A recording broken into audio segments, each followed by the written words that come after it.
guys, welcome back to another video on Solution Lab. In this video, I'm going to explain how you can use the same Snapchat account on two devices safely, and what the correct method actually is. First of all, let me clear one thing. You cannot stay logged in on the same Snapchat account on two devices at the same time. Snapchat allows only one active login for security reasons. Now, open the Snapchat app on your first device. Tap on your profile icon at the top left side. Next, tap on the settings icon at the top right side. Scroll all the way down and tap on Log Out. This will safely log your account out from the first device. Now, take your second device and open Snapchat.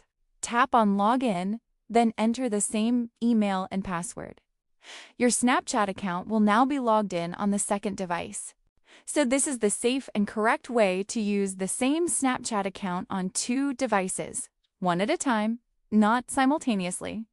If this video helped you, don't forget to subscribe to Solution Lab. Also, comment below if you want more Snapchat tips and security guides.